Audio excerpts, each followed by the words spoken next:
નમસ્કાર, આપ જોઈ રહ્યા છો ઝી 24 કલાકનું ડિજિટલ પ્લેટફોર્મ. હું છું આપની સાથે દીક્ષિતા.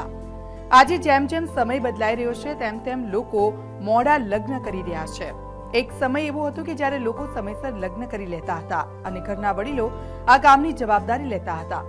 છોકરી કે છોકરો તેમની પસંદગી મુજબ મળી જાય એટલે લગ્ન યોગ્ય સમય થઈ ગયા. જો કે હવે વાતાવરણ બદલાયું છે અને યુવાનો લગ્ન અને દાંપત્ય જીવનથી દૂર ભાગી રહ્યા છે.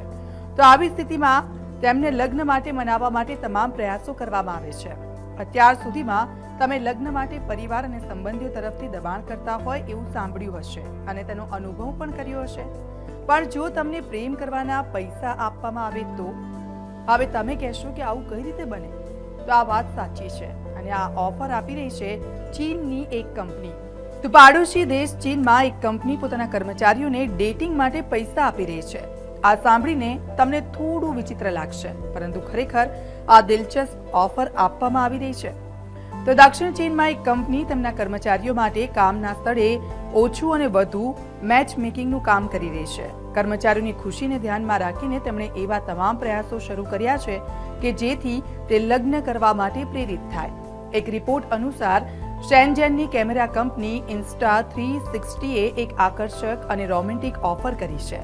કંપનીએ વચન આપ્યું છે કે જો કર્મચારી સિંગલ છે અને કંપનીના ડેટિંગ પ્લેટફોર્મ પર કોઈ પણ ડેટવાળી એપ પોસ્ટ કરે છે તો તેને 9 જેટલા યુઆન એટલે કે 800 રૂપિયા આપવામાં આવશે. અને આ ઓફર 11 નવેમ્બરથી શરૂ થઈ ગઈ હતી અને અત્યાર સુધીમાં 500 કર્મચારીઓએ આવી પોસ્ટ કરી છે.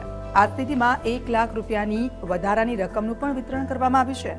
અને હા, એટલું જ નહીં, જો કોઈ આ ઓફર સાથે 3 મહિના સુધી એક જ રિલેશનમાં રહે છે તો તેને અલગથી બોનસ પણ આપે છે આ કંપની. માત્ર કપલ જ નહીં, પરંતુ તેમના મેચ મેકરને પણ લગભગ 12,000 રૂપિયાનું ઇનામ આપવામાં આવે છે. કંપનીનું કહેવું છે કે આ ઓફરનો ઉદ્દેશ કર્મચારીઓની ખુશી અને તેમને સોલમેટને શોધવા માટેના તમામ પ્રયાસોનો પ્રયત્ન છે. તો આ અંગે ટિપ્પણી કરતા કંપનીના કર્મચારીઓ કહ્યું કે મારા સંબંધ માટે મારી મમ્મી કરતાં મારી કંપની વધુ એક્સાઇટેડ છે. તો આ ઓફર લોકોના ધ્યાનમાં આવતા સોશિયલ મીડિયા પર લોકો પૂછી રહ્યા છે કે શું અહીં ભરતી થઈ રહી છે? આ વાત ચીનની કંપનીની છે, પણ શું આવી ઓફર ભારતમાં પણ હોવી જોઈએ? તમારું શું કહેવું છે?